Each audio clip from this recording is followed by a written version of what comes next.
It's now my privilege to introduce our speaker, Mr. Ralph Bottrill. Like the lecturer at our first meeting 100 years ago, which I was unable to attend, he's a geologist and a mineralogist. He's worked for many years with Mineral Resources Tasmania and has long been Associate Curator of Rocks and Minerals to both the Tasmanian and the Queen Victoria Museums. His announced subject combines an important aspect of the history of his science in Tasmania and the outcome of its discoveries over 140 years as he answers the question, what made Tasmania? So he meets the desires of the branch, which is always interested in history as well as science, and is able to do so simultaneously. Your Excellency, honoured guests, ladies and gentlemen, Mr. Ralph Bottrill.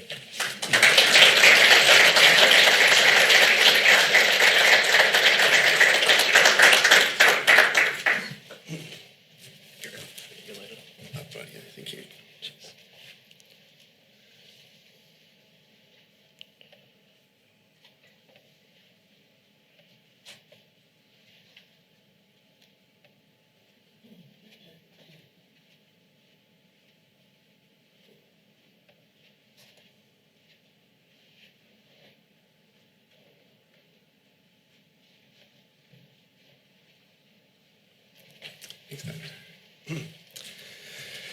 Thank you, and I would just like to thank the Royal Society for inviting me along today to give my view on what I see as important about the geology of Tasmania, which I will say is probably a bit of a personal perspective. We do a lot more things in the Mines Department, Mineral Resources Tasmania than what I'm going to be talking about today. But anyway, I hope you'll take that as for what it is, you know, just my view of the world, I suppose. And a geologist's view of the world is going to be different, I think, to what perhaps we're used to when we look at Tasmania. We've got different ways of looking at the world. For a start, on the left-hand side here, you know, this is one of the main things geologists do. We get out in the field, we troop about, occasionally, a bit of luck, we'll get a helicopter, but often it's just a matter of bashing around the bush and looking at rocks. And it's a world which I think most of us love because, you know, we get to the most sublimely beautiful parts of the world this way, of course, and it's wonderful.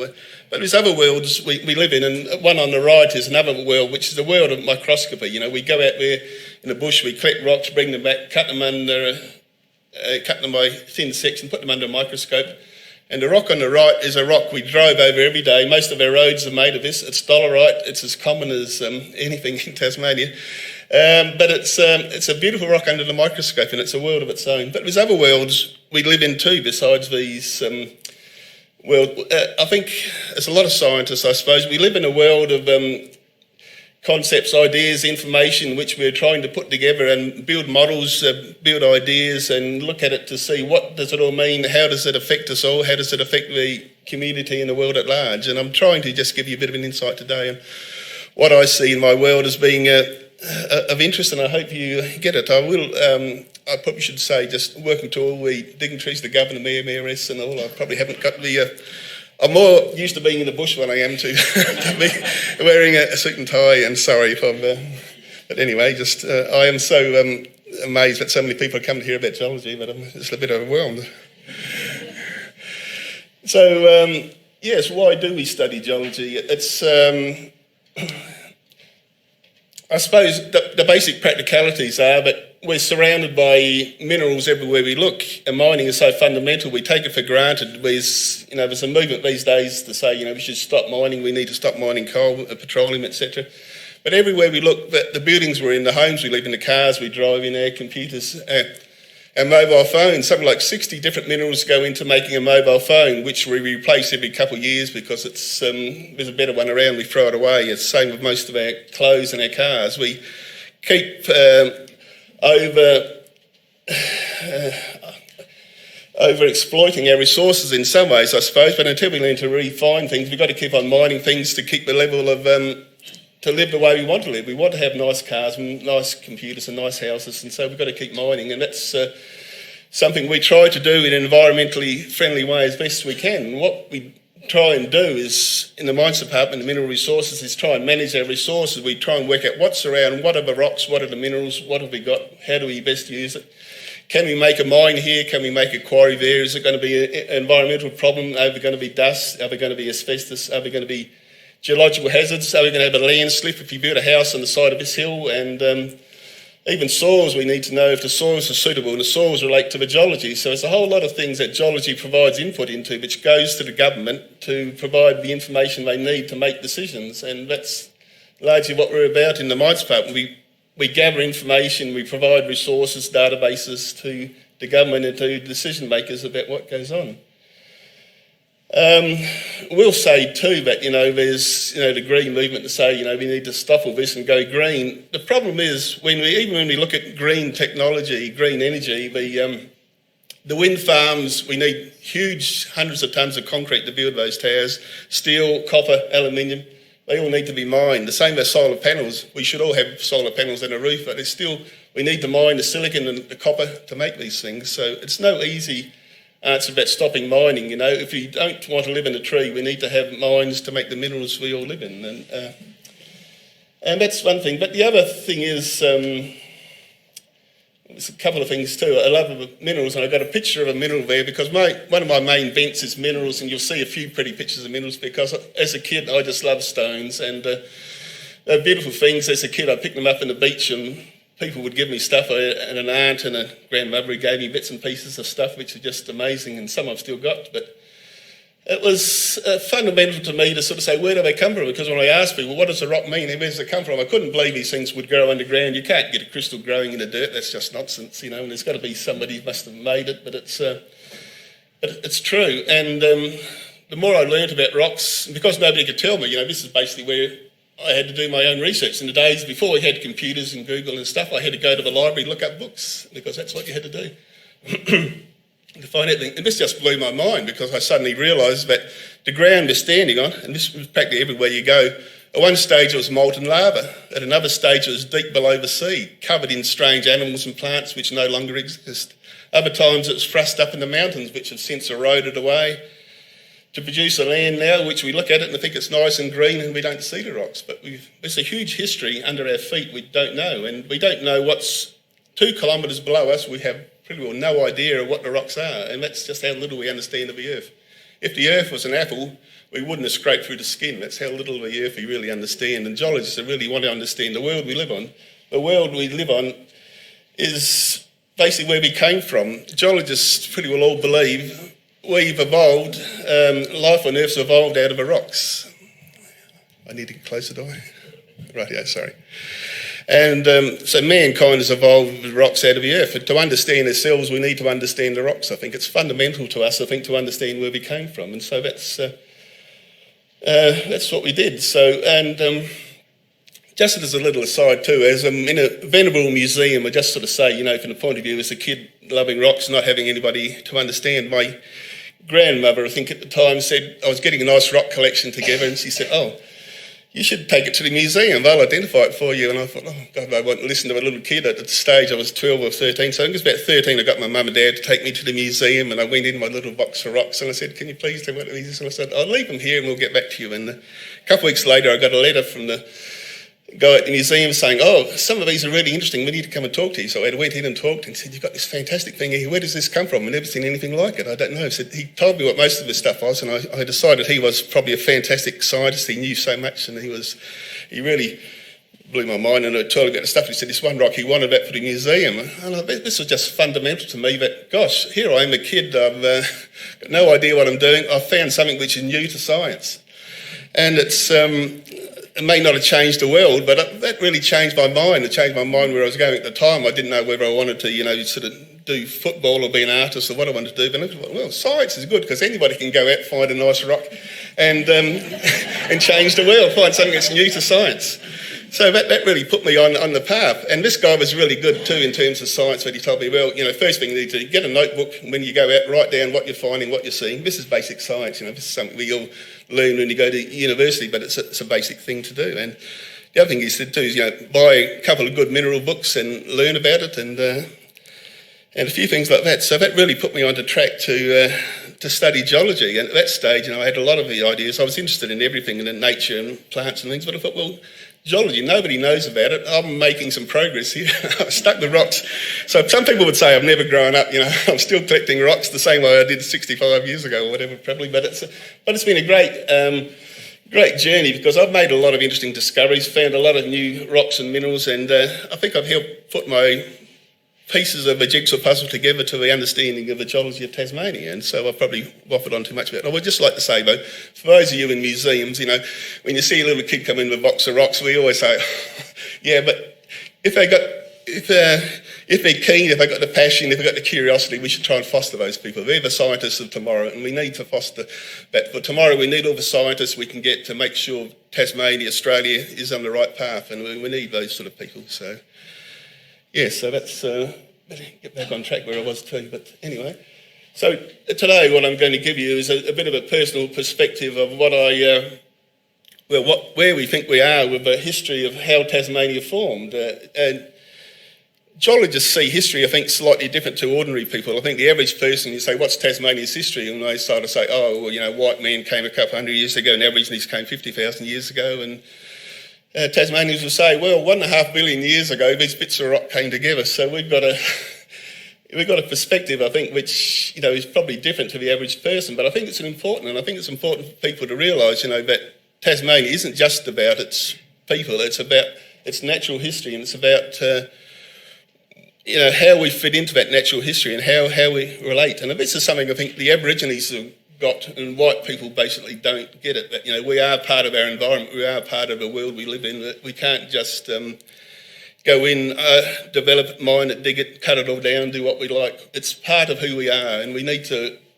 respect the environment, the world we live in, I think, a bit. And anyway, that's my perspective on the world. So I'm going to talk a bit about the history, and then a bit of a review of what we do in Mineral Resources Tasmania, or the Tasmanian Geological Survey, as we call ourselves, and say what we do. I'm not going to cover everything we do, but I think we'll just try and give you a bit of an insight, some of the interesting things we do, and why we love it, why we have a passion for it, I think we could say. I think if most geologists, if you talk to them about what they do, would they do anything else? We wouldn't if you stopped paying us. And I hope my boss isn't listening to this on Zoom, because he might stop paying me.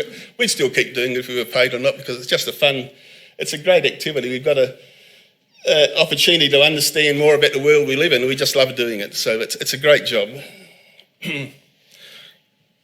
So just to try and give a bit of an outside perspective of where Tasmania is, of course we all know where Tasmania is. This tiny little blob of an island sitting off the bottom of Tasmania, which is sitting off the bottom of Asia, which in the world scheme, it's it doesn't look much. It looks like an insignificant little bit, and people always assume, it's just a bit of Victoria which is partly broken away. But when you look at it in detail, is it really part of Australia? Is it really part of Victoria?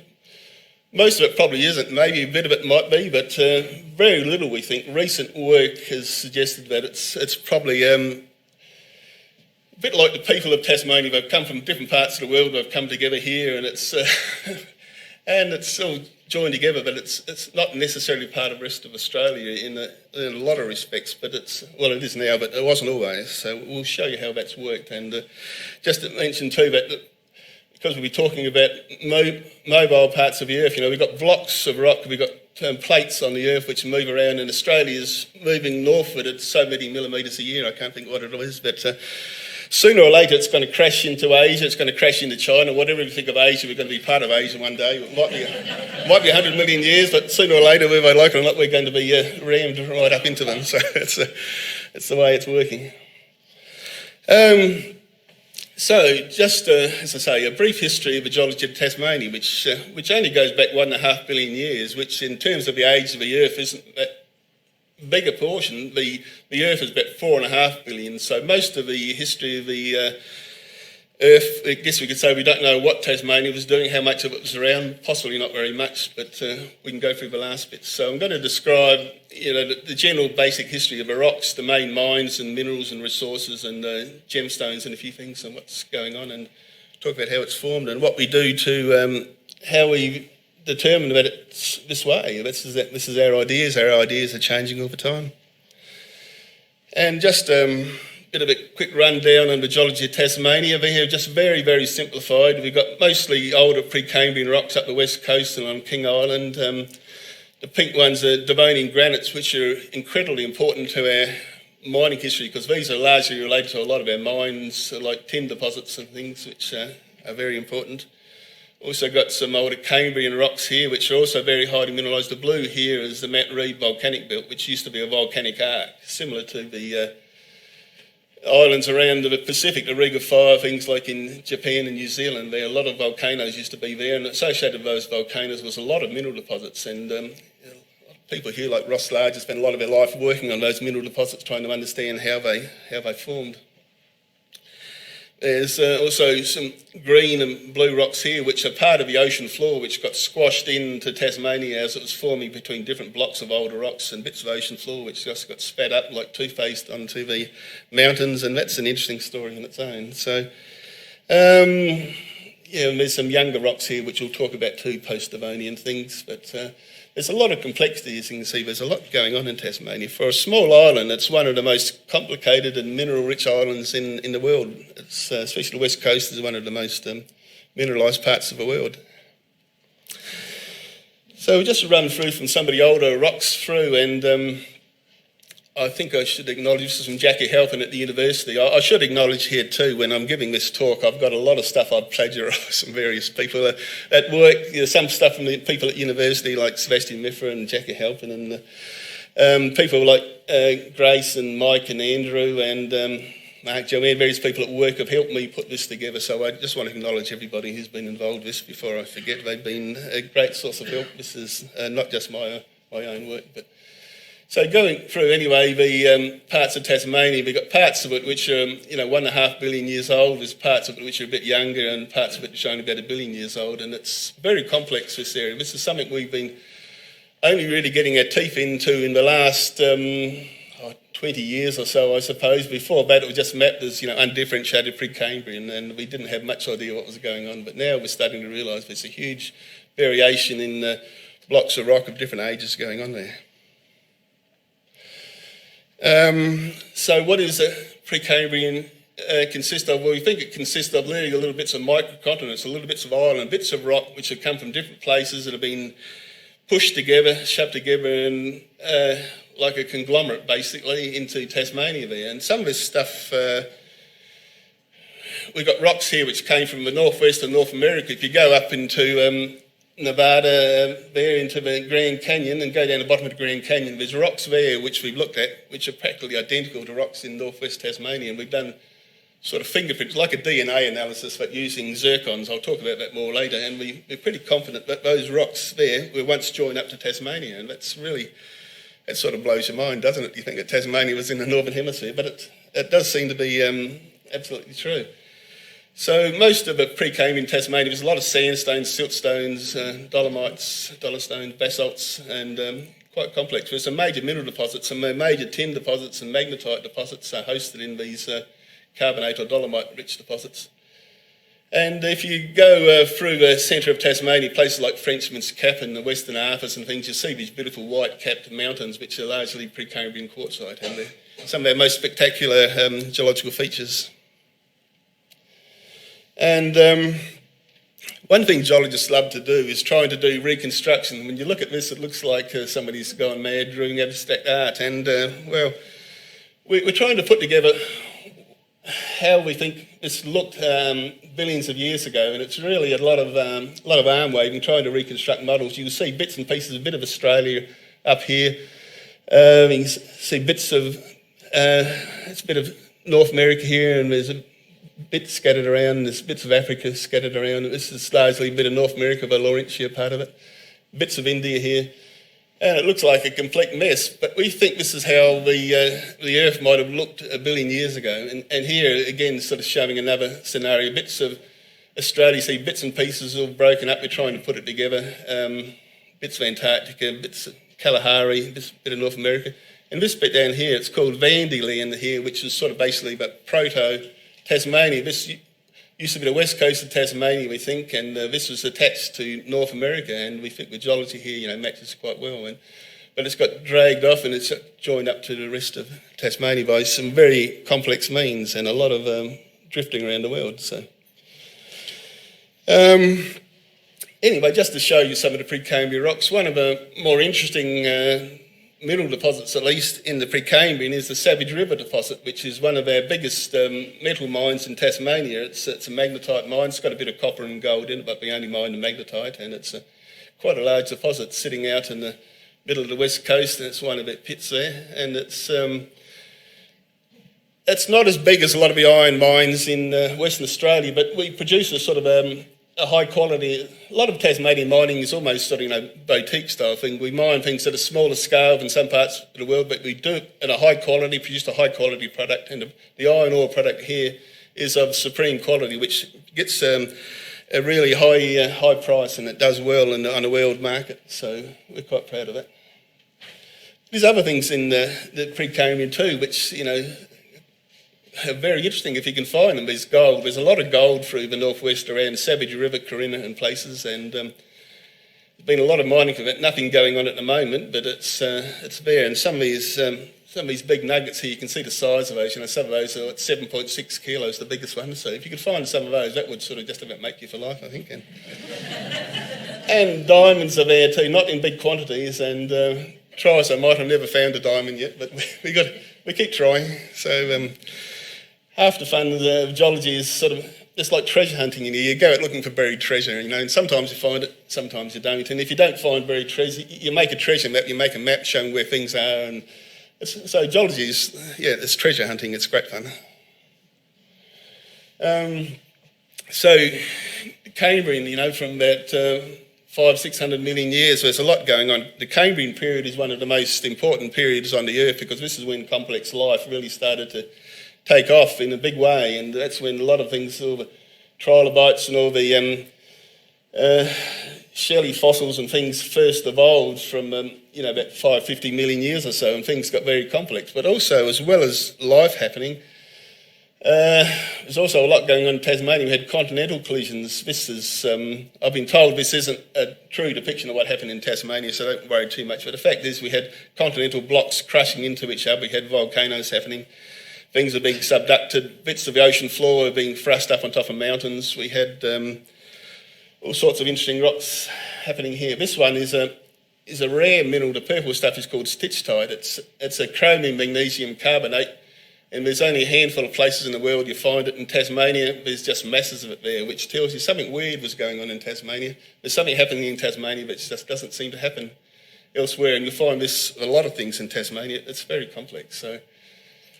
It's quite interesting. As well as that stuff going on, there's also the island arcs I mentioned before, complex volcanics. There's lots of rhyolites, dacites, andesites all erupting out, like you get now, as I say, in a lot of parts of the South America and around the Pacific Rim, a lot of these similar sort of volcanoes. A lot of these volcanoes are associated with sulphide deposits. There's a lot of sulphur and a lot of metals, and so highly mineralised, lots of gold, lead, zinc, copper, and so forth.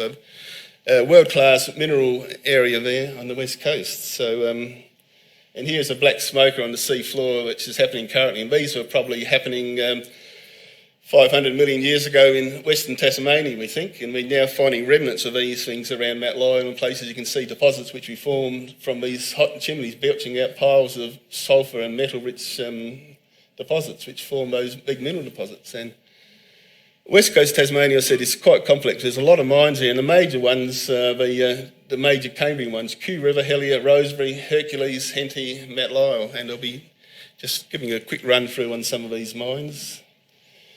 And the Mount Lyell mineral field is one of our biggest mines. It's currently not operating. We keep hoping it's going to restart again. There's still a lot of copper underground. They had a couple of fatalities, unfortunately, and they really had to do some hard work trying to rehabilitate the mine to clean up their act and get it back together. And it's I hear it's been sold and there's a new mining operation going to start, but it's sort of still happening. Anyway, we've got North Lyell, Prince Lyell, the Iron Blow and Mount Owen and the West Coast Range. It's the most magnificent mountain range around there, really. It's a beautiful, beautiful area. And this is from up on top of Mount Lyell.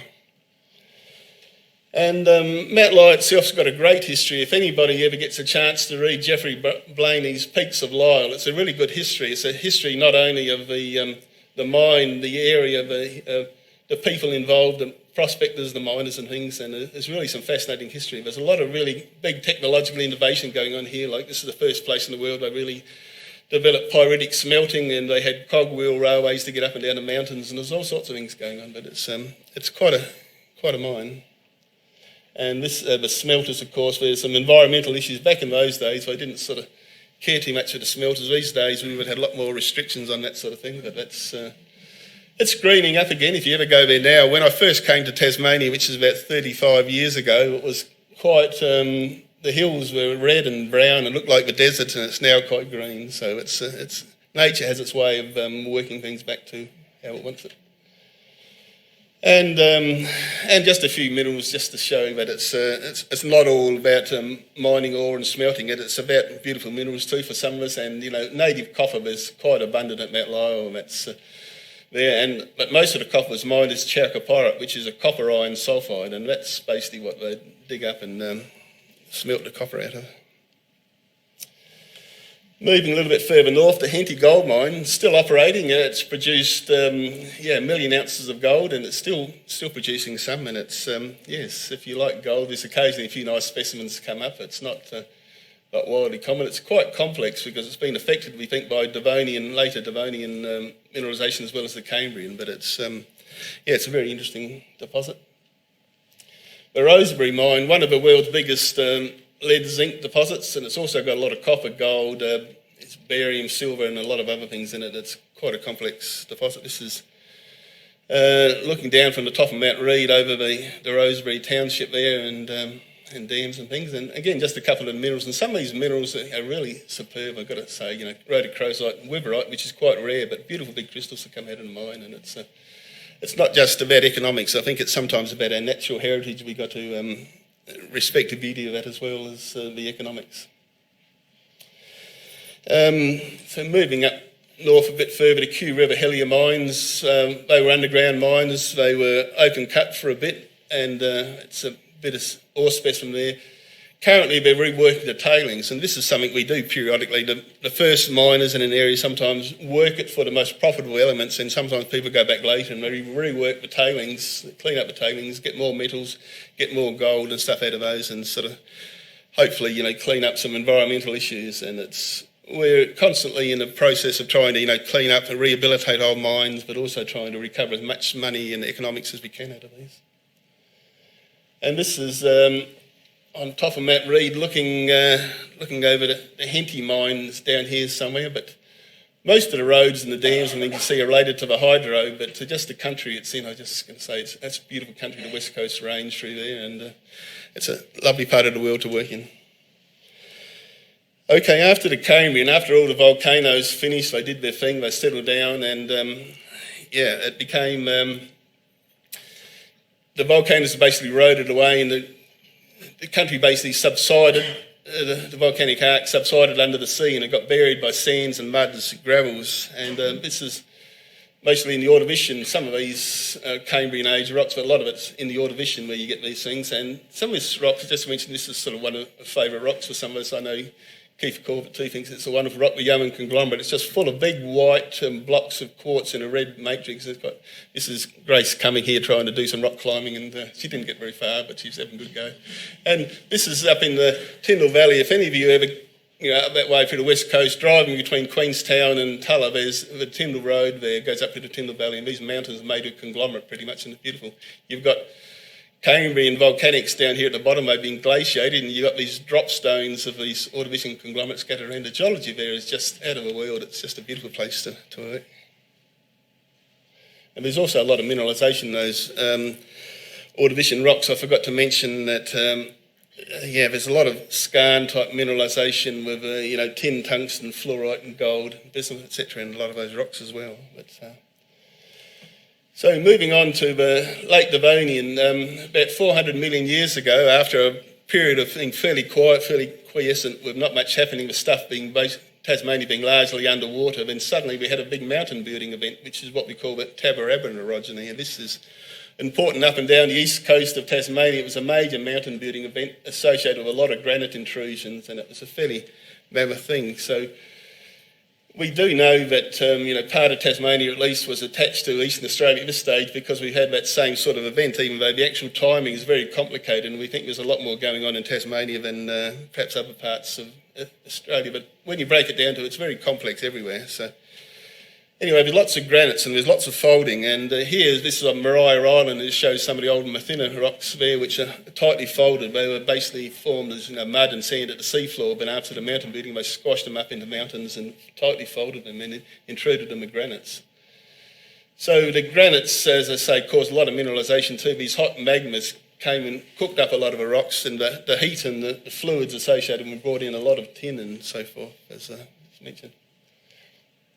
So what sort of minerals? Well, main things are things like tin, tungsten, also a lot of topaz in places with beryl and gold and all sorts of other interesting minerals. If you go around the coast of Tasmanian places, you'll see a lot of these beautiful granitic rocks, and they form a beautiful coastline in places, a lot of the northeast of Tasmania.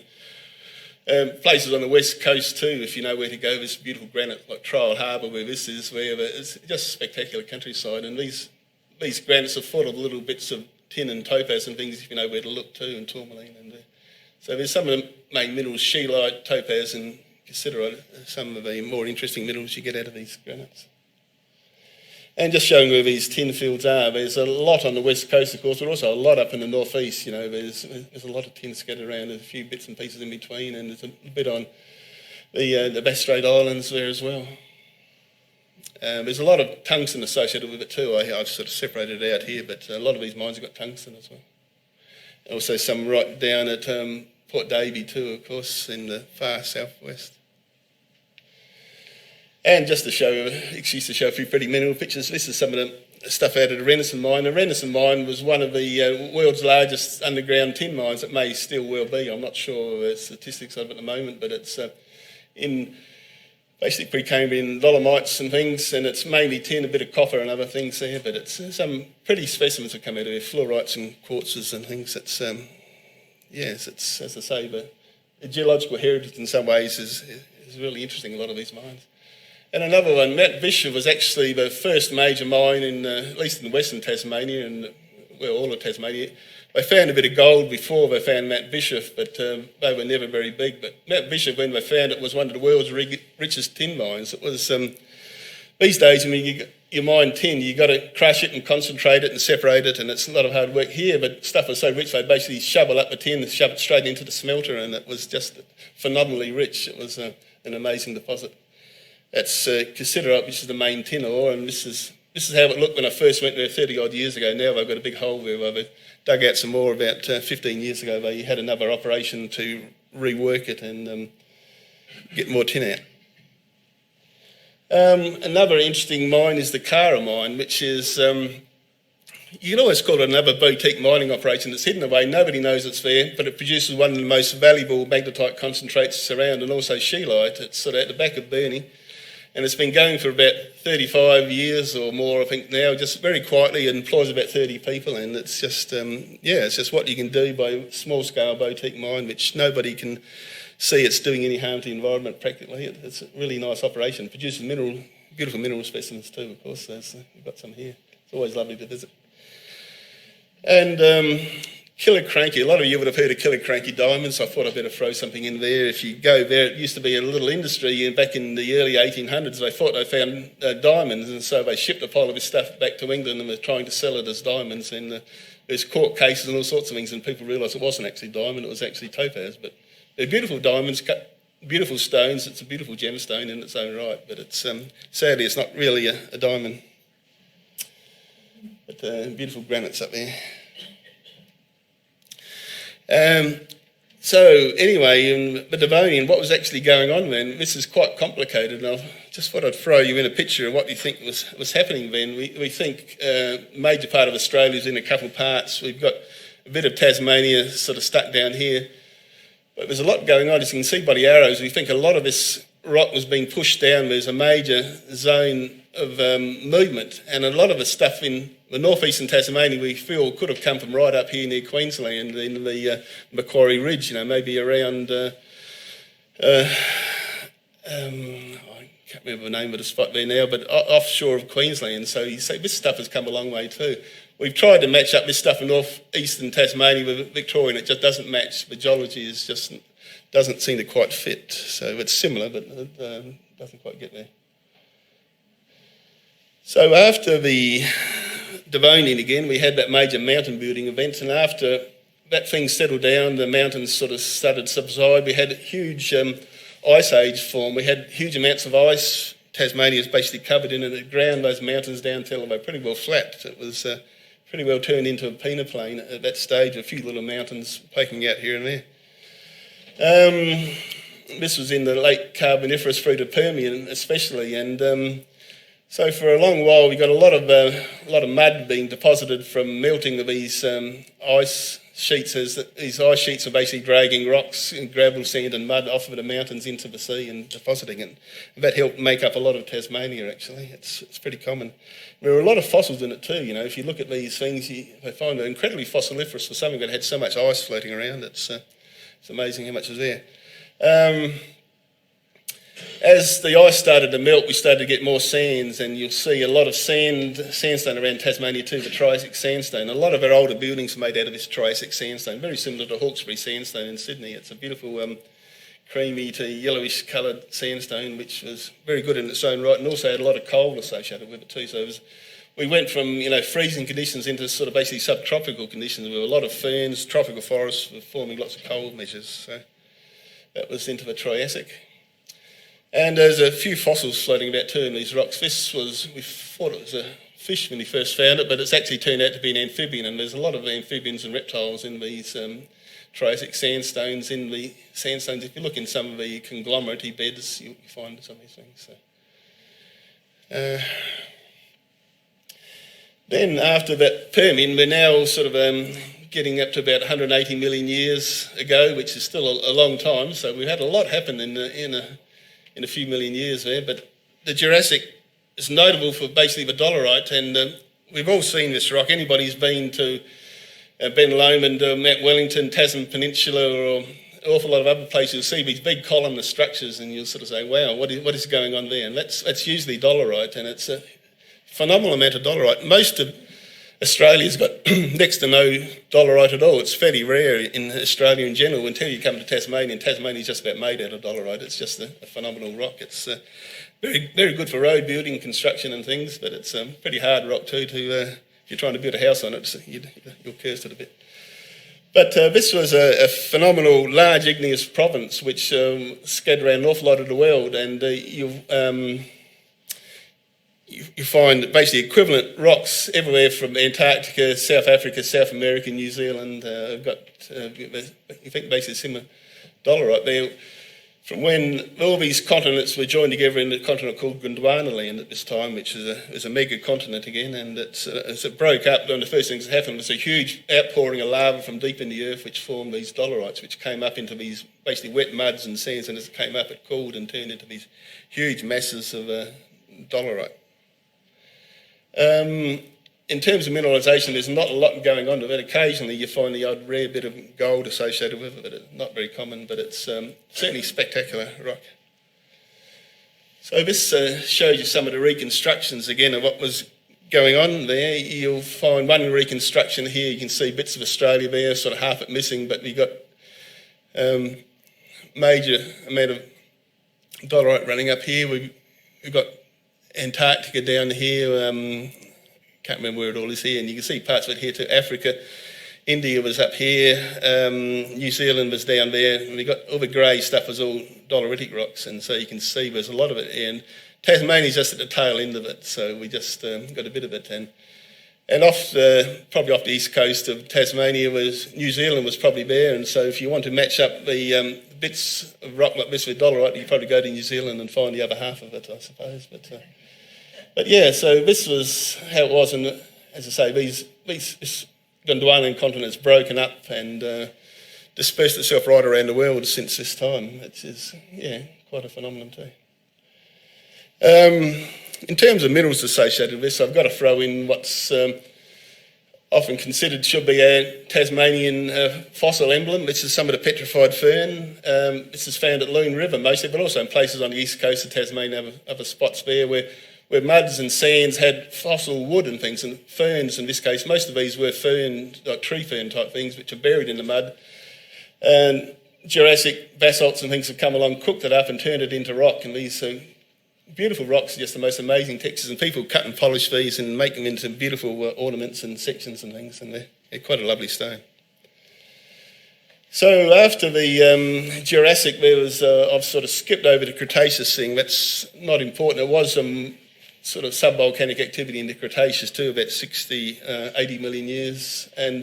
But then into the Tertiary, then as Gondwana land was breaking up, the breakup was happening madly during the Tertiary from about 60 million years. We had a lot of volcanoes going on, a lot of activity, a lot of tectonic stuff happening, and these rocks break up fairly madly. And you'll see these basalts all around. This is Cape Grim, but you see them all along the north coast, Table Cape, and the Nut at Stanley and places. And right around Tasmania, you see basalts right down to Hobart, and that's responsible for our best soils, of course. As you go along the north coast and see those beautiful chocolatey, reddy soils, that's all basalt, basically, that produce those beautiful, rich soils.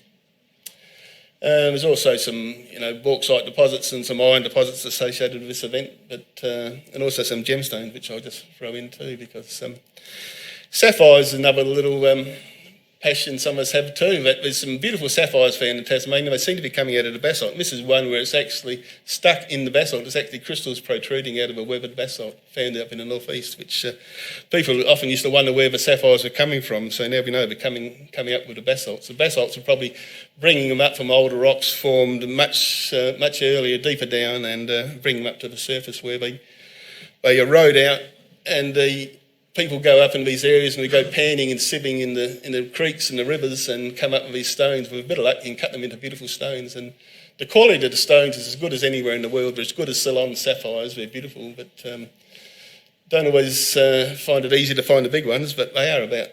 So, and you see they're scattered around right around Tassie, and they're usually associated with basalts, but sometimes it's a bit obscure to know where they're coming from. So after that, we're coming up to the more recent periods in the Neogene, and this is where we start to get some of the interesting secondary minerals like crocite. Crocite is one mineral which, again, is not found many places in the world. It's fairly rare, but on the west coast of Tasmania, a bit like the stitchite, you go to the west coast and you find just masses of this stuff there, and you think, well, why? It's a unique environment. I think the geochemistry there is really weird. I had a internationally known geochemist come down one day and was looking at this stuff, and he said, this is the world centre for chromium geochemistry. For anybody who understands geochemistry, you'll know that's a pretty weird concept, because we all thought chromium is immobile, these things shouldn't happen, and but it's happening in the west coast of Tasmania, getting all these beautiful mineral specimens forming from chromium, moving into these rocks of lead and forming these beautiful crystals. And it's probably still happening to the present day to some extent, but people are mining these things. Again, little boutique operations. People sort of spend their time digging away in these old mines and coming up with specimens. And some of these things, we sell these things, for tens of thousands of dollars, some of these specimens. It's sad in some ways. A lot of the best ones go up overseas, because I think, in terms of, mineral heritage and geological heritage, I think people appreciate it more in Northern Europe and in North America than they do here, perhaps, and so to make a buck, these things nearly always end up overseas, sadly. But some beautiful specimens that come out of there, and a bit of luck, we keep the odd one for our museums too. And that's just one of my favourites. I call this one broccoli and carrots, but it's actually minerals. It's to me, it's just green pyromorphite and red crocite. I just fell in love with that when I found that. It's just like, oh, that's cool. So. And the other thing that happened about this time too, in the Cainozoic, there's a lot of alluvial deposits formed. There's a lot of weathering. We had a lot of tropical weathering. A lot of things got very worn down. We had big deposits, and tin and gold. I'm just showing off the gold here. I did show this picture before, but again, the McGinty nuggets. So this was 7.5 kilos. I think this was, which yes, which at what is it now? $80 a gram these days. $80,000 a kilo. It wouldn't be a bad find, would it? Yes.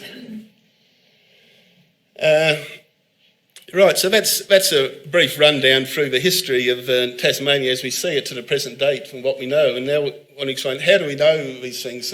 How do we get to where we are there? So I'm just going to talk to you about what we do. A lot of what we do in the mines department, the mineral resources, is mapping. And so we get out and map, and we don't usually have the luxury of a helicopter, but I thought it was just so cool we had to throw in a couple of pictures to show that when we're lucky, they'll let us occasionally take a helicopter out and get dropped off, and some of the more remote areas, because otherwise sometimes you've got to spend several days walking into some areas, and it becomes hard when you end up with 50 kilos of rocks, trying to backpack it out again. So the helicopters are handy at some stage. But Tasmania, we're mapping that in quite a bit of detail. You can see all these little squares over map sheets, and we're sort of gradually filling in. This, 10 or 15 years ago, most of this area was blank. We didn't have much idea of what was going on, but we've gone in and remapped a lot of this now, or at least mapped it in some detail, and we're now filling in the picture. And this is some of the most interesting parts of Tasmania, because this is some of the parts where these things have come from North America and come down here, so we're trying to put it together, work out what's going on. And just to show you field mapping, and to be honest, most of our field mapping hasn't changed much in 100 years. When Glover and company were out mapping, 100 years ago on the west coast, this is probably what he did. He probably had a tent in a fly sheet hung up from a couple of trees where he'd put his gear and trying to get them dried, because of, we get a lot of rain, and so you're always trying to get things dry. This is basically what we do. You see a little campsite down here. This is down near Balfour in the Norfolk Range. And trying to find somewhere to pitch a camp in these rainforests can be difficult too. You sometimes find that the countryside is just so thick and dense, it's pretty hard. But this is the sort of thing we do. Grace looks like she's having fun here. I don't know how cold the water. It must have been a hot day. This is in the Keith River, I think, up near Savage River. This is Dave Gray, I think it is, on top of a mountain near Nye Bay down in the southwest. And this, I think, is Grace again, trying to find a way to river. And a lot of these rivers on the west coast, you'll find with just so many fallen trees. Any of you do any bushwalking, you'll know what it's like. Trying to make any progress, you can spend all day going a few hundred metres in this sort of country. It's hard work, but it's to get to the rocks. That's what we've got to do. We've got to spend a week or two out in these areas just bashing around trying to find rock outcrops. And this is Grace again. She was not looking very happy with it. I'm not sure whether she's unhappy with a rock outcrop or the rocks you've got to climb up to get to where she wants to go. I think she's feeling very unimpressed. She didn't have a helicopter to drop her in, so she's really doing hard work of it, I think, there, but she loves it. And so just to give you a bit of an idea of how the maps have progressed in the last 100-odd years, I couldn't find one from 1921, sadly, but I've got a couple from around there, and this is 1888, showing that a lot of this map of Tasmania is blank. We didn't have much idea. We inferred a bit of stuff here. There's a few prospectors running around at the time giving us some information, but by the 1938s, a lot of Tasmania had been covered by government geologists and prospectors to some extent. There's still some fairly blank areas up in the northwest. We don't know what's going on, and down the southwest too was pretty hard to know, but we're making progress.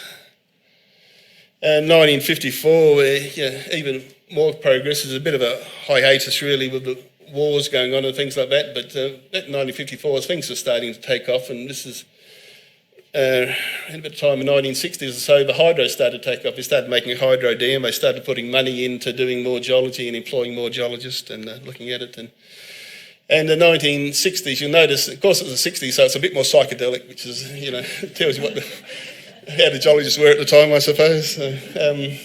But anyway, more detail, but still, see up here, this is just still very vaguely coloured in with not much idea what was going on. So this is 1976. It's still a bit psychedelic. I think people hadn't recovered from the 60s, so we're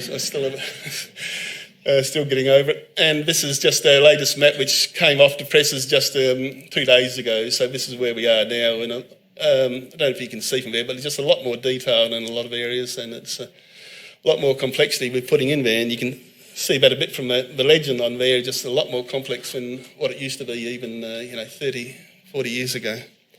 So, well, we could sort of say, in a way, we've been all over Tasmania, we've seen a lot of the rocks, we're still trying to understand it, still trying to put it together, subdivide it, get the ages, work out what these rocks really are, because we're finding, as I say, the pre-Cambrian rocks especially are a lot more complicated than we ever thought.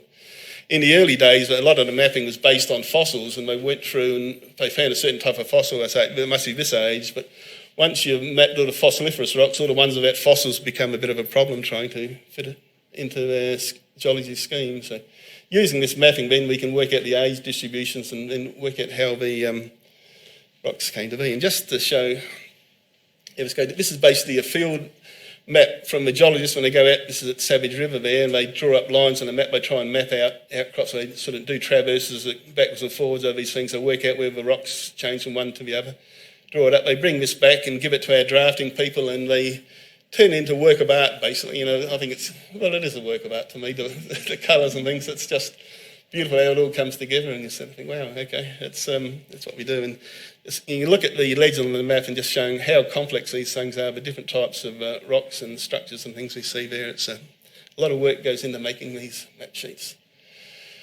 As well as the foot on the ground mapping, we also do the geophysics, which produces these really psychedelic things, which I'm not sure what the geophysicists are on, but you know, they're really wonderful colours. But the red colours are the most intensely magnetic rock on this map, and so you could go down here and think, if you look at some of these red zones, you see some of these zones where, say, the magnetite-rich rocks at Savage River are along these red zones, but other areas where there's basalts and things which are quite magnetic too. And there's a lot of stuff offshore. When I think Abel Tasman first found Tasmania back in the 1700 or whatever it was he came through, and he said these rocks are really magnetic. Well, when you look at these big magnetic anomalies here, he was absolutely right. There's really magnetic rocks there, and so I'm not surprised his compass went crazy when he discovered Tasmania.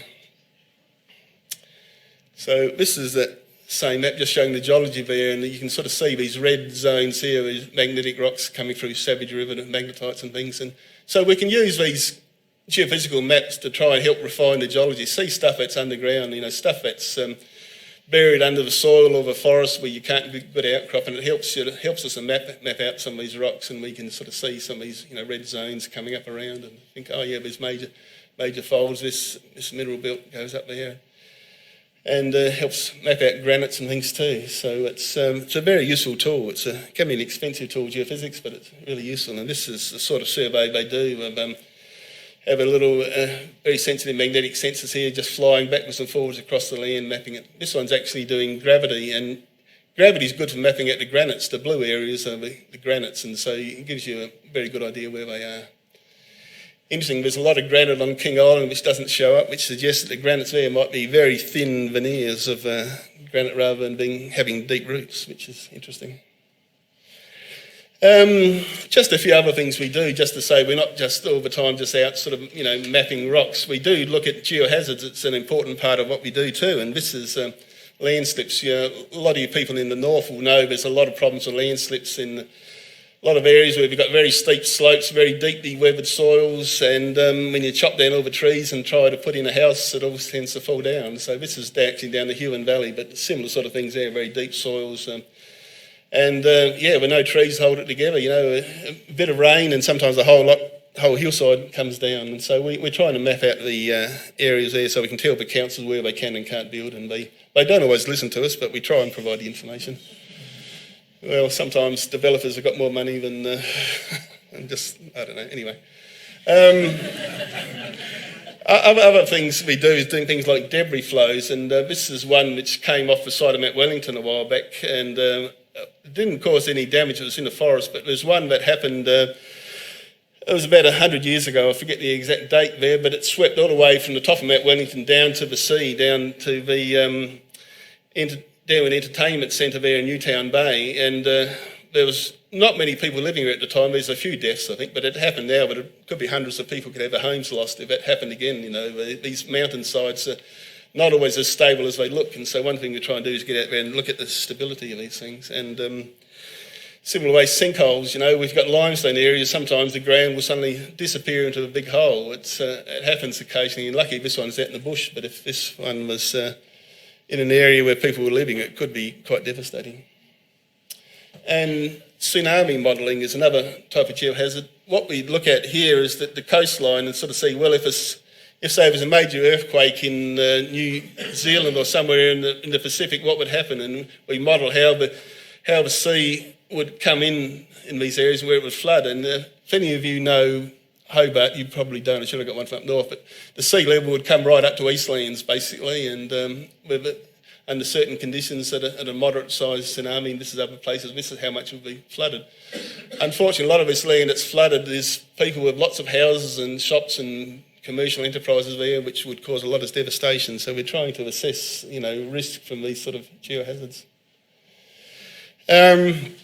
Other sorts of things we do is we do a lot of research. A lot of this with the assistance of the University of Tasmania, and it's one of the main tools we use is dating zircon. Zircon is a thing that can form beautiful little crystals, usually fairly small, often less than a millimetre in size, but sometimes you get them up to centimetre size, and they can cut beautiful gemstones.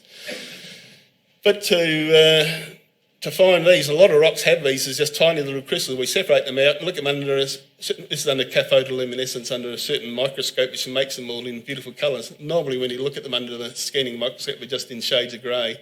And we can date these rocks. We can see growth zones, so you can see this has grown over periods of millions of years maybe, and we can date the middle and we can date the outside of that if it's big enough and see when did this zircon form, how old is it.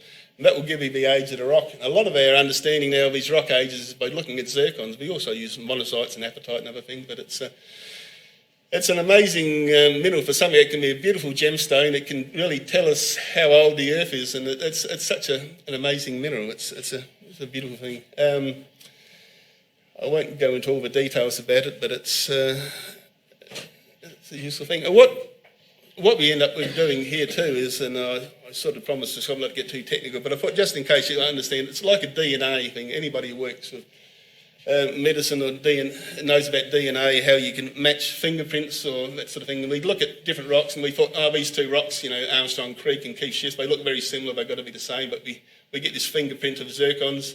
We analyse lots of zircons, maybe dozens of zircons, and we get there and you think, no, we're not really the same. There's some similarities. There might be some similar sources, but a lot of it's different. So we think, well, we're a different rock type and it's probably formed at a different age. This one here is about 1 million years and this one's about 12, so there's a couple 100 million years between them, even though they're similarities. So this is what we use to try and reconstruct the ages of all these rocks. It's a very powerful technique. Karen, you might recognise yourself there. We give a university a lot of support. Well, it works both ways. The university have fantastic support for us in terms of us, wanting to get things analysed and do work, but we also supervise university students. And here we've got Till Gallagher here, and this is what we like to see. We like the students get down and get their face really into the rock, and he's studying it with a hand lens. He hasn't collapsed from the heat exhaustion. He's got a hand lens out to his eye, having a good look at the granite, which is what we like to see students do. Get right into it, so that's great. And here Karen's doing the same, of course, and so we're trying to. These are really wonderful rocks up at St Mary's where we fought there. And it looks like it probably is. There was a mega volcano about 400 million years ago. It was a huge volcanic explosion which probably, blasted, millions of tonnes of rock around all over the place. And we're trying to put it together. But the help of the university and Till Gallagher doing his honours thesis there, it's all coming together. And other things we do too. We help out various sorts of projects. We've got another PhD student studying granites. We've got somebody studying about reed volcanics, and there's various other sorts of things, and ultramafic complexes and so on. So we have a great symbiotic relationship, I think, with the university. And we'll say to anybody who's interested in studying geology, the university does do distance education. There are people in Launceston at the moment studying geology through the University of Tasmania, and it's well worth doing if anybody's interested. Other sorts of research, I must say, we've got some fairly well-equipped laboratories, both in the mineral resources and in the university there, and we often study these things. As again, this is a bit of basalt. You've probably seen basalt as you drive around the country. You see all these black rocks everywhere, and a lot of it's basalt. You take one look at it and think it's as boring as whatever, but under a microscope, you get all these beautiful colours under polarised light, and this is what we use to sort out what the rock is. We look at this rock and say, okay, this is an alkaline basalt, and it's probably 30 million years old and so forth. And we do X-ray diffraction, we do scanning electron microscopy. This is one of the cavities of the basalt. We looked at that, and we sort of said, we've got zeolites, and we've got saponite and so forth. And we need to know the secondary minerals in terms of how they behave for aggregates. It's another thing we do, I suppose. I haven't gone into that detail, but we do a lot of things in terms of testing aggregates, geomechanics, mineralogy, secondary minerals, for concrete use and so forth. We need to know how these things behave, and so we do a lot of the testing in our own laboratories, and it's an increasing thing. So So starting to wind it up now. We generate all this information in Mineral Resources Tasmania. We go out, collect the information, we analyse the rocks, we cut them up, we study them, we write reports, we make maps, and then we've got to get them out to people. And this is all the, all the science in the world is no good unless you communicate. I was told once, I think it was Ian Plymer said, science is 50% communication, and that's right. If you don't communicate, it's a waste of time. And unfortunately, a lot of scientists do tend to just sort of communicate to themselves. But what we feel need to do, this is done on behalf of the public. We're a public service. We're trying to get this out to the public.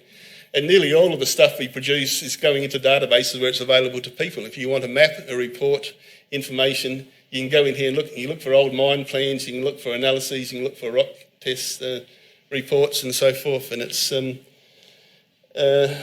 these are some really old mine plans we're putting on there, and publications too. If you want to go out and look for rocks yourself, we've got books to help you. We've got books on alluvial gold, on minerals, on gemstones, and where you can fossick and so forth. It's something I think that the public, we encourage people to go out and find things for themselves. It's a great hobby, and it's good fun. And the other thing too in the public outreach is we're getting heavily into producing geotrails, which are places where people can go and look at the rocks and geology and understand it. We're putting up signs, and with timelines. There's a timeline here just showing how old the different rocks are. And this is at Trial Harbour on the west coast, and you look down at the Henty dunes one way, and the other way you can see Precambrian rocks, the other way you can see granites. And we tell a story. We have a signs telling stories, and you go on the website too. We've got websites associated with these, and this is one of the signs we've got up on Spy and Cop at Queenstown, and telling you a bit about how it formed, what these ranges are,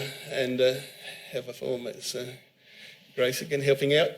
But we feel it's important, as I say, that it's coming back to where I was at the start, that, I think it's fundamental to try and encourage people, whether students or older people, anybody in the community could go out and look at the geology and make interesting discoveries, and we all should know what's going on, I think. So we're hoping this is something that will just encourage people to go out there and see Tasmania in a different light, to understand how it was made and what it all means.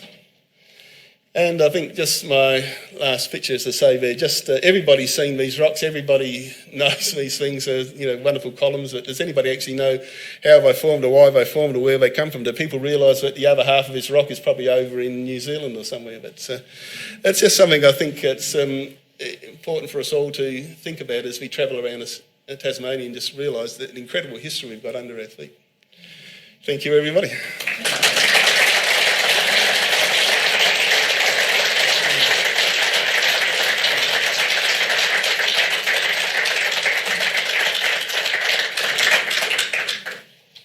Thank you for that. We have a little time for questions.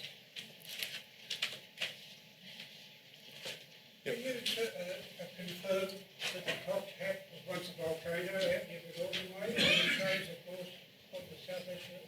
That's true. I've actually been working on that recently. It's probably about 30 million years ago. There was a basalt there, and we've been trying to determine how much of that there, whether it seems to be one very thick flow. We thought at one stage it's almost like a dolerite, it's that coarse grain, but when we trace it down, we can trace that basalt right down to the Tamar River and down to Grindelwald. We think Grindelwald might have the same basalt there. We're still trying to work on that one, but yeah, that basalt's flowing into the Tamar River in places that probably blocked it up. And we've got a guy at the Queen Vic Museum at the moment, Bob Cotton, working on this, trying to reconstruct what happened to the Tamar River. And part of that story is these basalts flowing in, blocking it up, and it probably caused lakes, which caused flooding and all sorts of things happening. It's quite a complex story. Southwest River actually shows its course of Devonian? Yes, we think it flowed into the Southwest River, but it also flowed into the northeast as well too. Yes, that's right. And where would I find reading material on that? That's something we're still working on, but there is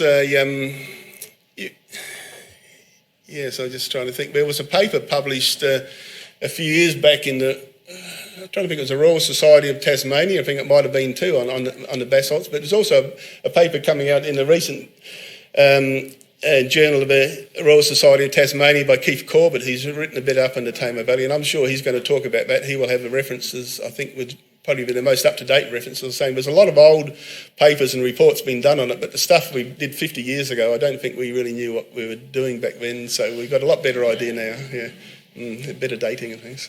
Thank you. Okay.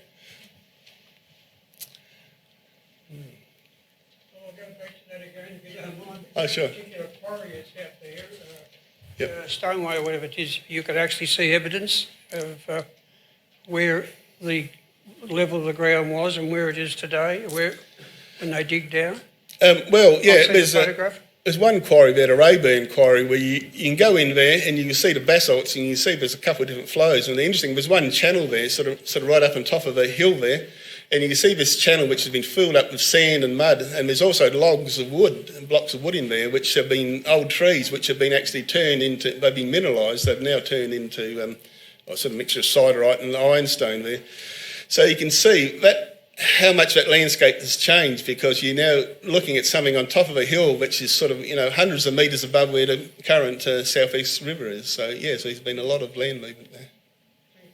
Mm. A lot of the work that you've been doing is surface work, and Yep. you did speak of some remote sensing going down. Mm. What goodies would help your task in trying to understand what's going on in the subsurface that you don't have now but other people have, and what's their merit? One thing I neglected to mention was drilling. We can never drill enough holes. We have a very big core store database at work there, which I meant to mention. And some of those holes, we can go down, a kilometre or two. Some people in parts of the world, they've gone down, 10 kilometres or so, but it gets very expensive. It's something, something like $100 a metre or something these days to drill it. So once you start getting down to thousands of metres, it starts to get very expensive. But it's very useful. That way you can bring out lumps of rock which are formed, a kilometre down, and so you can bring that up and study that. That's one way. The remote sensing, as I said, is another way. By doing geophysics and things, you can get an idea, but there's nothing like getting the real rock. And so, if you can get a drill hole down, that really helps pinpoint what's happening down there. Are there remote sensors that are different to what you have now that might be useful? It's possible that people can come up with different things. The things we do now is things like, electromagnetics, gravity, there's aeromag, there's a few different electrical techniques. I think everybody in the mining industry is sort of trying to find new techniques of doing this, and there's infrared is another one, which we do infrared measurements on drill core, which can give you a bit of information, but we've still got to get something down in the ground to do that. So when petroleum exploration, they drill big holes and they drop probes down and they send down, radioactive probes and things, trying to do x-rays and see what's going on. Excuse me. So it's hard to know where the future will go, but we know there's certainly a lot of people spending a lot of money trying to find ways of finding out what's under the earth, because we're at the stage, I think, now where we know pretty well what's on the surface. We know all the mineral deposits which are easy to find. If we want new deposits of copper or gold or tin, we're going to have to start seeing what's underneath the ground that we can't see, and we think there are probably a lot of ore deposits there, but it's just very hard to find them without spending a lot of money drilling a lot of holes. Yes, that's another one I didn't mention, which I meant to put on the list. Yes. I was very fortunate to have a relationship with the Mines Department when we licensed the groundwater at Sapphires, and it was just so fascinating to see how the interaction between the basalts in that area and the groundwater. So is there much activity looking at mapping groundwater now? Not as much as we would like. Groundwater is something we used to do, and then it got taken over by another government department, decided they'd take it on.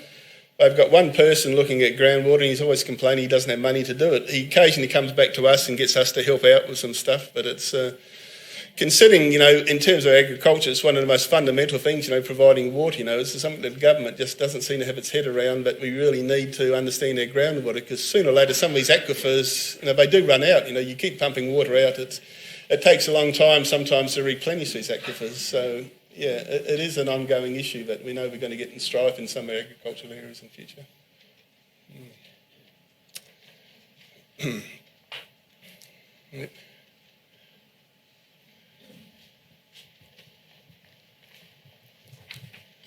Obviously, every location has its quintessential geological characteristics, but I was wondering if maybe you would share with us what, in your opinion, is a favourite or a nicest or a most quintessential Tasmanian geological characteristic or story, rock. What should we be most aware of and proud of, or, personally? Well, it's a bit like asking who's your favourite child, isn't it? Having said that, I really love some of the West Coast, especially the area around Zeehan, Dundas is just beautiful area there. There's so many interesting rocks going on. You've got the old Cambrian Mount Reed volcanics happening. You've got those beautiful Ordovician conglomerates, and then you've got these serpentinites, these beautiful green serpentinites that occasionally have blocks of these purple stitch type going on, and there's mines in there that have got this the beautiful red crystals of crocite. And there's just so many things going on in that area, which is just just a lovely area to work on there. It's to me that's sort of quintessential Tasmania down there, in the forests and in the mountains of West Coast ranges. Yeah, Ross. Just to follow up on that, that area, I agree with you, is a fantastic area, and the government. There was a proposal that went to the government, I think 10 or 15 years ago, to develop a geopark on the West Coast, where the general community could go there and learn about the geology and appreciate all the exciting aspects that Tasmania has to offer. There's geoparks elsewhere around the world that are very successful. When I was in China a couple of years ago, I visited a geopark that was absolutely amazing, and it included a dinosaur park as well as the geology, fossils, the whole aspect. Do you think there's potential for that sort of thing in Tasmania? We're hoping to get that happening again. As you say, we did try and get this up and running. It was probably some 20 years ago or something now, I suppose, and it had the backing of the Minerals Council and everybody. When it came to government, as soon as we mentioned the word park, the government switched off and said, no more parks in Tasmania. And they said, that's it. And we said, but it's not going to stop anything. The idea of these geoparks, as you know, and they've got them in England, I think the Lakes District in England, and they put a geopark around the Lakes District. Everybody keeps on farming. There's people living there. There's industries going on, and it's called a geopark because there's lots of geological features there you can go and look at. And this is what we wanted to do in Australia, but we've got this political issue of calling something a park. So what we've tried to do on the West Coast is, so if we go back there, and we're trying to now build what we're calling geo-trails as the first place. So let's have a geo-site. A site is somewhere where people can go. We put up a sign and we tell you about it. And we put a string of these together along a road and we say, okay, this is a geo-trail. If we get enough of these in an area, then we feel, well, we'll come along and sort of say, well, can't we call this a geopark? We're not stopping anybody doing anything, but it's providing information. And the tourists often love this sort of thing. We were doing one of these sites down near Strawn somewhere, looking at the site and looking at the rocks. And about a dozen bikies pulled up on their bikes and we thought, oh, crikey, we're in trouble here. Stranderson said, what are you guys up to? And we showed them. And when he spent 20 minutes talking to these guys about the geology, the fossils and things, and these guys were quite rapt. And I said, oh, that's fantastic, good on you. And off I went. So it's just, if you explain things to people properly, I think, there's a lot of community interest out there. It's just a matter of trying to get the government to throw a bit of money into these things. We must regrettably bring things to a close. It strikes me that in my ignorance, I was told sometime that the first geological mapping of Great Britain was one of the roots of modern geology because it all made sense. Now, what would have happened if the geology had been that of Tasmania? We'd never have made sense of it. I think that's true. And we take our hat off to those who are now endeavouring to do so. We thank you very much for what you've given us. One of the first person to knock a hole in a rock in northern Tasmania was Adelarius Humphrey, who was the mineralogist who was sent with the expedition that first discovered the gorge and the site of Launceston. And he went up the Supply River with some blokes who were getting water for the boat, and he whiled away the time with his little hammer, chipping his initials into the rocks there, and they're still there. The first graffiti in northern Tasmania. And it says AH 1804. So that was the impression that he began to make, and you've made a great impression on our minds as well. Oh, well, it's my pleasure. Thank you all for listening. It's